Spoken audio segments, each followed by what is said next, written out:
హల్లెలూయా. Good morning. మరొక ప్రశస్తమైన ఆదివారం, ప్రభు దినం. ప్రభువుని ఆరాధించుకోవడానికి, దేవుని మందిరాలకు వెళ్ళి ఆయన సన్నిధిలో గడపడానికి 6 రోజులు కష్టపడండి, 7వ రోజు నా సన్నిధికి రండి, నా యందు ఆనందించండి ప్రభు ఆహ్వానిస్తూనే ఉన్నాడు. ఈ నూతన సంవత్సరంలో మరో ఆదివారాన్ని ప్రభు మనకు అనుగ్రహించి ఉన్నాడు. ఆయన మందిరానికి వెళ్ళడానికి సిద్ధపడదాం. చిన్న వాక్యాన్ని ధ్యానిద్దాం. పరిశుద్ధుడా నీకు వందనములయ్యా.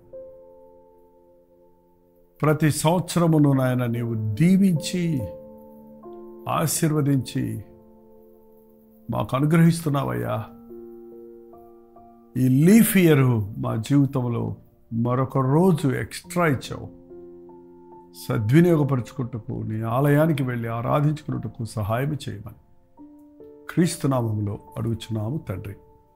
ఆమేన్. హల్లెలూయా. దేవునికి స్తోత్రం.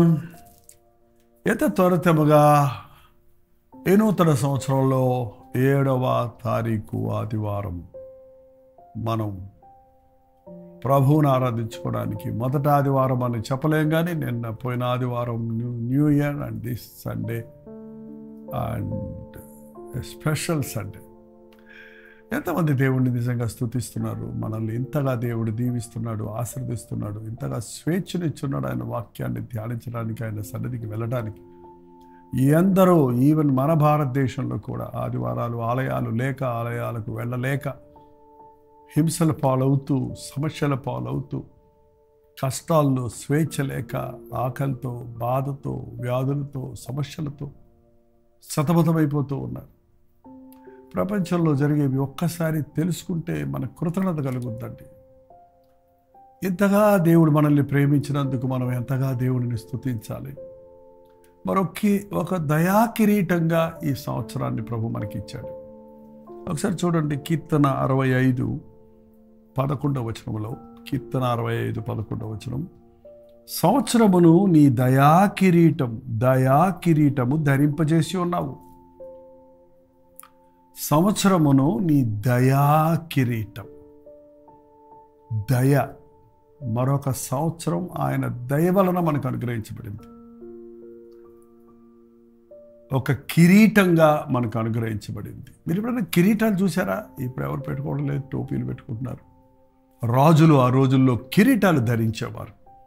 ఆ కిరీటాల్లో ఎంతో మణులు మాణిక్యాలతో అలంకరించబడి బంగారు కిరీటాలుగా ఉండే దేవుడు అలాగే మనకు ఒక సంవత్సరాన్ని అలంకరించబడిన దయా కిరీటంగా అనుగ్రహించి ఉన్నాడు. ఈ సంవత్సరం లీఫ్ ఇయర్ అని ఎంతమందికి తెలుసు? లీఫ్ ఇయర్ అంటే 366 రోజులు ఉంటాయి.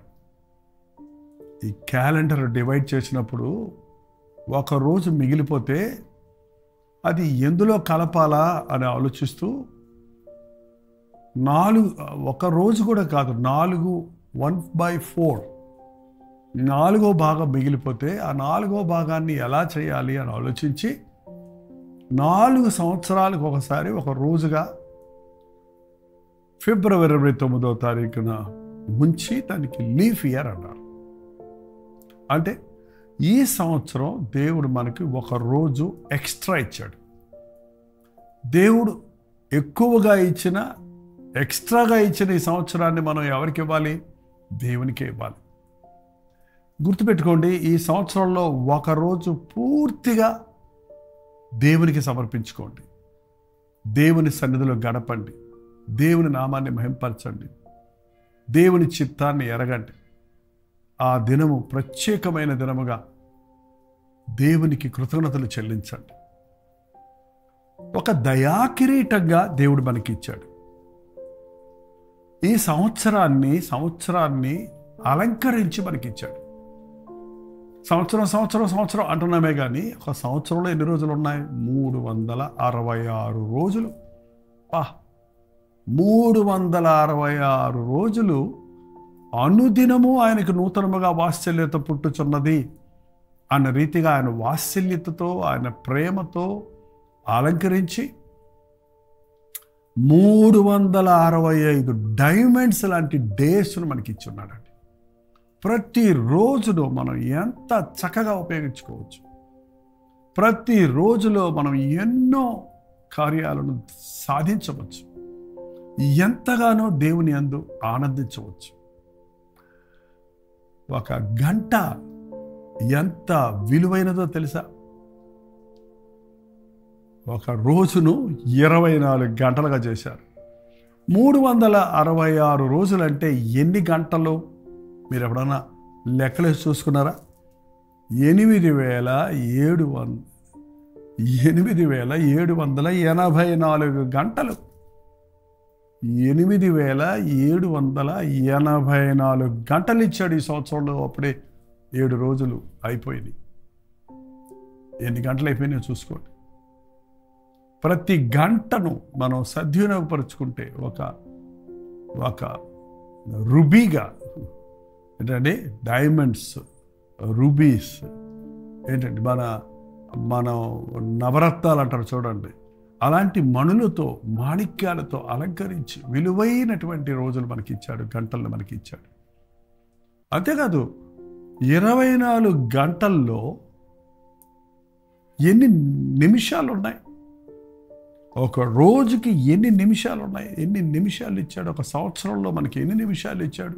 366 రోజులు, 8784 గంటలు, 5,27,040 నిమిషాలు ఇచ్చాడండి. ఏమి ఇచ్చాడు దేవుడు? నాకేమి ఇచ్చాడు దేవుడు? నాకేమి ఇచ్చాడు అంటారు ఏంటండి? ప్రతి నిమిషాన్ని నువ్వు సద్వినియోగపరుచుకోవచ్చు. 5,27,040 నిమిషాలు ఇచ్చాడు. ఒక్క నిమిషం కూడా ఎంతో విలువైందండి. ప్రతి నిమిషం మనల్ని ఆయన కాపాడుతున్నాడండి. ఒక నిమిషానికి మన గుండె 72 సార్లు కొట్టుకుంటుంది. ఒక్కసారి ఆగిపోతే హార్ట్ అటాక్, రెస్టర్ అవ్వకపోతే డెడ్. ఎప్పుడైనా కృతజ్ఞత కలిగి ఉన్నారా? మీ వయసు ఎన్ని సంవత్సరాలు, ఎన్ని గంటల నుండి, ఎన్ని నిమిషాల నుండి మీ గుండె కొట్టుకుంటూనే ఉందో మీరు గుర్తిస్తే దేవుని ఎదుట సాగిలపడి ఆయన్ని స్తుతిస్తారు. మనకి కృతజ్ఞత కావాలండి. ప్రభువును స్తుతించటం నేర్చుకోవాలి. నిమిషానికి 23 సార్లు శ్వాస నిశ్వాసాలు జరుగుతున్నాయి. మనకు తెలియకుండానే ఊపిరి పీల్చుకుంటున్నాం, వదులుతున్నాం. ఒక నిమిషానికి 23 సార్లు. మనకు ఆ శబ్దం కూడా రాదు. ఒకవేళ ఆస్మా పేషెంట్స్ అయితే వాళ్ళు వీజింగ్ అంటారు చూడండి, వాళ్ళకి శబ్దం వస్తుంటుంది, గుర్రు గుర్రు అంటుంటారు. కాబట్టి తెలుస్తుంది వాళ్ళు ఆయాసపడుతున్నారని. కానీ మనం ఆయాసపడక్కర్లేకుండా కరోనా వైరస్ టైంలో కూడా మనకి ఏ ఆపద రాకుండా, మన లంగ్స్ ఎఫెక్ట్ అవ్వకుండా మనల్ని ఆరోగ్యంగా ఉంచి ప్రతి నిమిషం 23 సార్లు శ్వాస నిశ్వాసాలు జరుగుతున్నాయి. ఒక్కసారి కింద కుదిలిన గాలి పైకి వెళ్ళిపోయిందంటే, ఎగబూపిరి వచ్చిందంటే అంతేనండి, ఇట్స్ డెడ్. చనిపోయాడు లేదో అని తెలుసుకోవడానికి ముక్కు దగ్గర చేయి పెడతారు. ఆ గాలి పైకి కిందకి కరగకపోతే వాడు చచ్చినట్టే. వాడి గుండె కొట్టుకోవటం ఆగిపోయిందంటే చచ్చిపోయినట్లే. ఎంతగా కనికరిస్తున్నాడు. ఒక నిమిషానికి 23 సార్లు శ్వాస నిశ్వాసంలో ఒక్కసారి కూడా ఆగిపోకుండా ఇన్ని సంవత్సరాల నుంచి కాపాడుతూ మరో సంవత్సరాన్ని ప్రభు మనకి ఇచ్చాడు. మీకు ఎప్పుడైనా యాక్సిడెంట్లు అయినాయో లేదో నాకు తెలియదు, కానీ నా జీవితంలో కొన్ని యాక్సిడెంట్లు అయినాయి సేవలో సాగుతున్నప్పుడు. యాక్సిడెంట్ అయినది నిమిషం పట్టదండి, గంటసేపు పట్టదు యాక్సిడెంట్. రోజంతా యాక్సిడెంట్ అవ్వదు. ఒక్క ఫ్రాక్చర్ ఆఫ్ ఎ మూమెంట్, అవతల బండి నిన్నొచ్చి గుద్దిన గుద్దుకి ఒక్క క్షణంలో అంతే చచ్చేవాళ్ళు చచ్చిపోతున్నారు, కాళ్ళు చేతులు ఇరిగిపోతున్నాయి, తుక్కు అయిపోతున్నాయి వెహికల్స్. ఎగ్గిరి రోడ్డు మీద పడితే ఏమైపోతున్నామో తెలియని పరిస్థితి. ఒక్క క్షణం, ప్రతి క్షణం మనల్ని కాపాడుతూ ఉన్నాడు. దేవుణ్ణి స్తుతించండి. ఆదివారం దేవుని మందిరానికి వెళ్ళి ఏం చేశావు దేవా నన్ను అడగొద్దు. ఇన్నిచ్చావు ప్రభువా, ఇంత మేలు చేశావయ్యా, ఇంతగా నన్ను దీవించావయ్యా, మరో సంవత్సరం ఇచ్చావయ్యా, ఎన్ని సంవత్సరాలు నేనేమి నీ కొరకు సాధించలేకపోయినా, నీవు ఆశించిన స్థాయిలో జీవించకపోయినా, నీ ఉగ్రత నా మీద రాకుండా నన్ను మర్చిపోకుండా నన్ను కాపాడుతూ, అనుక్షణం కంటి పాపలాగా నన్ను కాపాడుతూ మరో సంవత్సరం ఇచ్చావయ్యా. ఈ సంవత్సరంలో నీ కొరకు బ్రతకని మరొక జీవితంలో నీవు ఆశించిన స్థాయిలో జీవించని, ప్రతి గంటని సద్వినియోగపరచుకోవడానికి, ప్రతి నిమిషాన్ని ఉపయోగించుకోవడానికి, ప్రతిరోజు నిన్ను మహిమపరచడానికి, ప్రతి క్షణం ఎన్ని క్షణాలు ఉన్నాయో తెలుసండి? 3,16,22,400 క్షణాలు. 3,16,22,400 క్షణాలు ఇచ్చాడండి. ఈ క్షణాల్లో ఒక్క క్షణం మనం మర్చిపోయినా మట్టికి బట్టయిపోతాం. 3,16,22,400 క్షణాలు ఇచ్చాడు మనకి. ఎంతగా నా హృదయం అయితే మరొకసారి లెక్కలు వేసుకుంటున్నప్పుడు గుండె నిండిపోతుందండి. ఈ దినాన దేవుడు మనల్ని ఇంతగా ప్రేమించి మరో కొత్త సంవత్సరంలో ప్రవేశింపజేసి 7 దినములు కాపాడాడు. ఎంతవరకు సహాయం చేసిన దేవుడు అంతవరకు మనకు తోడుండాలని ఆశిస్తున్నాడు. కానీ నువ్వు ఎలా ఉన్నావు? ఎంతగా దేవుడు నిన్ను ప్రేమిస్తున్నాడో, ఎంతగా దేవుడు నిన్ను కాపాడుతున్నాడో, ఎంతగా దేవుడు నిన్ను ప్రేమించి నీకు ఇన్ని దీవెనలు ఇస్తున్నాడో దేవుడిని మరచి నీ జీవితాన్ని నీ ఇష్టం వచ్చినట్లు వాడుకుంటున్నావా? నీ సమయాన్ని దుర్వినియోగపరుచుకుంటున్నావా? నీ శరీరాన్ని దేవునికి ప్రతిష్ఠించకుండా నీ సొంత పనుల్లో వాడుకుంటున్నావా? అజ్ఞానుల వలె సమయమును పోనీయక సద్వినియోగపరచుకోండి జ్ఞానుల వలె అని దేవుడు వాక్యం హెచ్చరిస్తుంది. నాకు తెలిసి దేవుని సన్నిధిలో గడిపిన ప్రతి క్షణము ఇన్వెస్ట్మెంట్ లాంటిదండి. లోకంలో పడుతున్న ఖర్చు పెడుతున్న ప్రతి సమయము అయిపోయిందంతే. It's over. అది ఇక్కడితోటే అయిపోయింది. దాని ప్రతిఫలం మళ్ళీ లేదు నీకు. కానీ దేవుని కొరకు నీ వెచ్చించిన ప్రతి క్షణం పరలోకములో నీ నిధిని నీవు పోగు చేసుకుంటున్నావని, ప్రభు నామములో పడుతున్న ప్రతి ప్రయాసకు ఇహమందు పరమందు ప్రతిఫలం ఉంది. ప్రభు సన్నిధిలో గడిపిన ప్రతి క్షణం మనకు ఆరోగ్యాన్ని, ఆనందాన్ని, ఆశీర్వాదాన్ని, అభివృద్ధిని యాడ్ చేస్తుంది, కలుపుతూ ఉందండి. ఎందుకు కొందరు చిన్న వయసులోనే రోగాల పాలవటం, మరణించటం, నిస్సహాయులవటం, విరక్తి చెందటం జరుగుతుంది? వారి కాలానికి ముందే వారు చేయవలసిన దుష్టక్రియలన్నీ బహుగా చేసి అధికముగా దుర్మార్గపు పనులు చేయకము నీ కాలమునకు ముందే నీ వేళ మరణించడం. నీ శరీరాన్ని, నీ సమయాన్ని దుర్వినియోగపరుచుకున్నప్పుడు నీవు నిస్సహాయుడు అయిపోతున్నావు. ఎంతోమంది యవ్వన బిడ్డలు ఈ రోజున వారి జీవితాన్ని విలువగా ఎంచటం లేదు. యవ్వన ప్రాయం అనేది ఒకరి వయసులో కొద్దిసేపే ఉంటుంది, కొన్ని సంవత్సరాలే ఉంటుంది. నువ్వు యవ్వన కాలంలో నీ సమయాన్ని ఎలా వాడుతున్నావో, నీవు ఏం నేర్చుకుంటున్నావో, నీవు ఎలా సిద్ధపడుతున్నావో, ఎలా నిన్ను నీవు ఎక్విప్మెంట్ చేసుకుంటున్నావో దాన్ని బట్టి నీ జీవితం అంతా ఉంటుందండి. దేవుడిచ్చిన ఈ దయా కిరీటాన్ని, ఈ నూతన సంవత్సరాన్ని వృధాపరుచుకోక దేవుడు ఆశించిన ప్రతిదీ మన ద్వారా తను ఆశించినవి జరుగునట్లుగా ఆయనకు మనల్ని మనం అప్పగించుకోవటం నేర్చుకోవాలి. మరి ముఖ్యంగా మీరు రక్షించబడి ప్రభు బిడ్డలు అయిన ఉంటే మీరు ప్రభు బలలో పాలుపంపులు పొందుతున్నప్పుడు ప్రతిసారి జ్ఞాపకం చేసుకుంటున్నారు కదా, మనం విలువ పెట్టి కొనబడిన వారివి. మనం మన సొత్తు కాదు, మన దేవుణ్ణి మహిమపరచాలి. మనమే దేవుని సొత్తు అయినప్పుడు మన సమయము, మన రాబడి, మన తలాంతులు, మన కుటుంబం, మన సమస్తము ఆయనదే. కనుక ఈ నూతన సంవత్సరంలో ఆయనను మహిమపరిచే జీవితాలను జీవిద్దాం. ప్రార్థన. పరిశుద్ధుడా, ప్రేమగల తండ్రి, మమ్మల్ని ప్రేమించి మరొకసారి ఇంకొక సంవత్సరమును దయా కిరీటముగా అనేక అవకాశాలను మాకిస్తూ వజ్రముల కంటే, రత్నముల కంటే, బంగారము కంటే విలువైనటువంటి పొక్కిసముగా మాకు ఆయుష్నిచ్చి, ఆరోగ్యాన్నిచ్చి, అవకాశాన్నిచ్చి ఆధ్యాత్మికంగా మేము బలపడి స్థిరపడాలని, నీవు ఆశించిన స్థాయిలోనికి అధిరోహించాలని, నిన్ను మహిమపరిచే వారిగా ఉండాలని నీవు దీవించి ఇచ్చిన మరో సంవత్సరాన్ని, ప్రతి క్షణాన్ని సద్వినియోగపరుచుకోవడానికి, నీతో గడిపిన ప్రతి సమయం నిత్యత్వాన్ని మాకు అనుగ్రహిస్తుందని గుర్తించి సద్వినియోగపరుచుకోవడానికి సహాయం చేయి. మందిరాలకు వెళ్ళి దేవుని బిడ్డలతో కలిసి నిన్ను ఆరాధించినట్లు ఈ దినమంతట్లు నీ సన్నిధిని అనుభవించుటకు సహాయం చేయమని క్రీస్తునామంలో అడుగుచున్నాను తండ్రి. తండ్రి అయిన దేవుని యొక్క ప్రేమయు, కుమారుడైన క్రీస్తు యొక్క కృపయు, ఆదరణకర్త అయిన పరిశుద్ధాత్మ యొక్క సహవాసం కూడి వచ్చిన మనందరికీ ఇప్పుడును సదాకాలం తోడేయుడుగాక. ఆమేన్. దేవుని స్తోత్రం. మీ ప్రార్థనా స్తోత్ర భారాలు 9540 నెంబర్కి, ఇతర దేశాల్లో ఉంటే 9100 నెంబర్కి తెలియచేయండి. మరి కొత్త సంవత్సరంలో కూడా ఓన్లీ ప్రార్థనా అవసరతలే చెప్తారా? ప్రైజ్ రిపోర్ట్స్ ఉంటే వాటిని కూడా షేర్ చేయండి.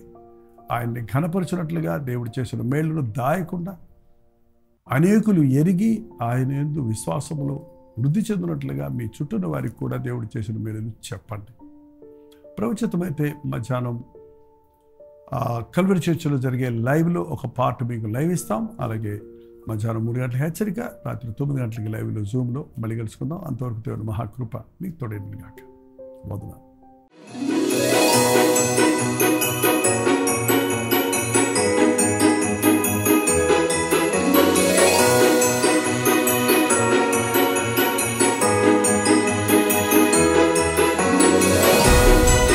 హల్లెలూయా. విజయవాడ పరిసర ప్రాంతాల్లో ఉన్న వారికి శుభవార్త. కల్వరి ఇవాంజలికల్ ఫెలోషిప్ యొక్క 41వ వార్షికోత్సవం సందర్భంగా విజయవాడలో ఈ నెల 15వ తారీఖు, జనవరి 15వ తారీఖు ఒక ప్రత్యేకమైన యానివర్సరీ ప్రైజ్ మీటింగ్ను ఏర్పాటు చేస్తున్నాం. ఈ కల్వరి పరిచర్యల ద్వారా, జైపాల్ ఫౌండేషన్స్ పరిచర్యల ద్వారా మేలు పొందిన మీరందరూ వస్తారని, మనందరం కలిసి 41 సంవత్సరములుగా ఈ పరిచర్యలలో దేవుడు చేసిన మేలును తలస్తూ ఆయన్ని స్తుతించడానికి, ఆయనను మహిమపరచుటకు, ఆయన రాకడ వరకు ఈ పరిచర్యలు కొనసాగించినట్లుగా ప్రార్థించుకున్నటకు మిమ్మల్ని అందరినీ ప్రేమతో ఆహ్వానిస్తున్నాం. ఈ 1 డే మీటింగ్లో జనవరి 15వ తారీఖు మధ్యాహ్నం 2 గంటల నుంచి 5 గంటల వరకు, సాయంత్రం 6 గంటల నుంచి 10 గంటల వరకు 2 సెషన్స్ మాత్రం ఉంటాయి. తప్పక హాజరవ్వండి. దేవుని వాక్యాన్ని ధ్యానిద్దాం. దేవుడు చేసిన మేలు తలంచి ఆయన్ని స్తుతిద్దాం. మీ దగ్గర సాక్ష్యాలుంటే రండి. మీ సాక్ష్యాలను పంచుకొని ఈ పరిచర్యను ప్రోత్సాహపరచుటకు, ప్రభువునందు పడ్డ ప్రయాస వృధా కాలేదని నిరూపించుటకు మీరు కూడా సాక్షులుగా నిలబడి. చిరునామా గమనించండి. SS convention, opposite to PVP mall, Labbipet, Vijayawada. జనవరి 15వ తారీఖు మధ్యాహ్నం 2 గంటల నుంచి 5 గంటల వరకు, 6 గంటల నుంచి 10 గంటల వరకు ఒకే రోజు 2 సెషన్స్. తప్పకుండా రండి, హాజరవ్వండి. ఈ విషయమే మీకు ఇంకా వివరాలు కావాలంటే 8939393939 అనే నెంబర్కి కాల్ చేయండి. లేదంటే 8144123456 అనే నెంబర్కి మీరు కాల్ చేయొచ్చు, లేదా వాట్సాప్ మెసేజ్ పెట్టచ్చు. తప్పక వస్తారు కదా.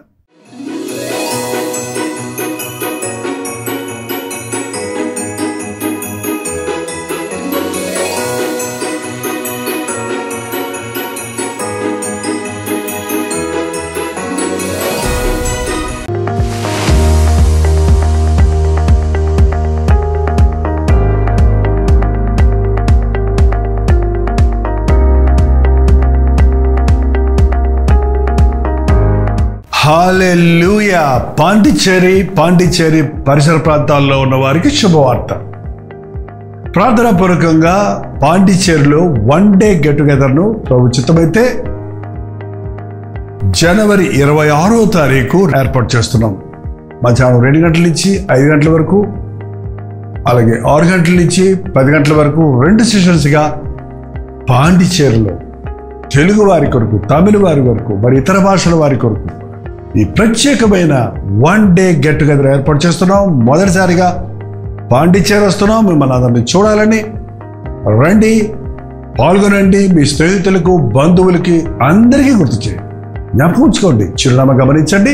Padmini Mahal, opposite to Balaji theatre, Ilango Nagar, Kamaraj Salai, Pondicherry. ఈ విషయమై మీకు ఇంకా వివరాలు కావాలంటే కింద ఇవ్వబడినటువంటి నెంబర్కి వాట్సాప్ పెట్టండి, లేదా 8939393939 నెంబర్కి మీరు కాల్ చేయండి. మీకు అడ్రస్ లింకులు పంపించబడతాయి. రండి, మీ స్నేహితులకి, బంధువులకి అందరికీ తెలియజేయండి.